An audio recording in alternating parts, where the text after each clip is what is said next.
Then we went on to the half full dumbbell presses. Okay, so we've covered that exercise before. So, some people are saying you need to do continuous tension, which is obviously that's sort of the idea of even occlusion training is keeping that blood in there, but then also full range of motion, full development. We can go back and forth and have these debates, or we can just combine both into one exercise like here, exactly like we did. Half rep, full rep, 5 like that. So 5 is really 15, I guess, or 10 because, 2 halves is a whole. So whatever you want to look at, it's 10 to 15 reps depending on your perspective. Then we finish that off with rear delt flies. So head supported, we've done those with dumbbells before, but I'm starting to like them with a band a lot. You really feel it back there. So, and the thing is, so even when the range of we're not trying to get him way back here where, he's trying to get his whole upper back involved, really concentrating that rear delt. But even at the end where the range of motion got a little shallow, what was cool about it is, again, we talk about intentionality. What are you focused on? The intentionality was on the rear delt. So I'd put my hand right there and you could feel that's what was going on. He felt it there.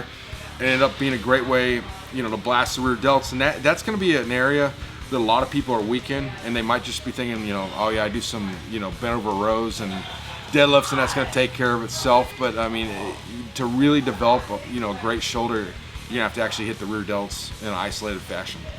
Yeah, the also too with the face pulls, one thing that Josh pointed out to me, a lot of people, they actually do face pulls wrong. From us being on our cell phones and computers, things like that, like you said, it's natural to have your shoulders rolled in.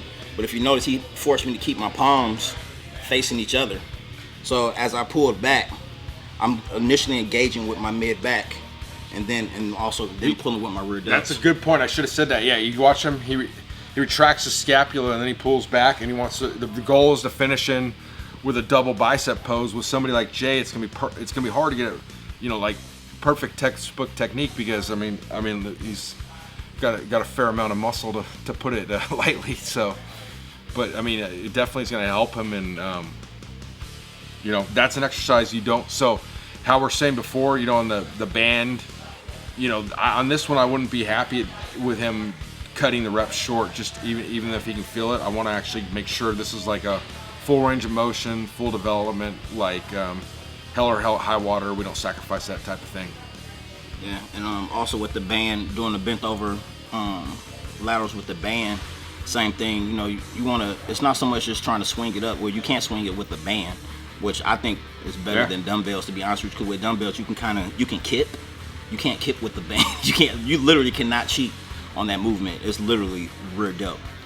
So definitely give it a shot. Obviously you have different tensions in bands, so just find one that you have some relatively decent tension to actually pull with your rear delts. Most people that have really good mind muscle connection, it doesn't matter what the tension is, you're gonna feel it in your rear delts because you get real good mind muscle connection. So, but people that lack in that area, make sure you get a band with decent amount of tension, just to ensure that you're actually pulling with your rear delts. Yeah, I think Jay hit the nail on the head there, and I also say this, he himself's a trainer out of Metroflex Fort Worth, and getting to know him and stuff, he's a very smart guy. So if you're over in that area, I do recommend, I don't know if he's openings or not, but I would recommend that's the person, the go-to guy over there if you want to put on some size.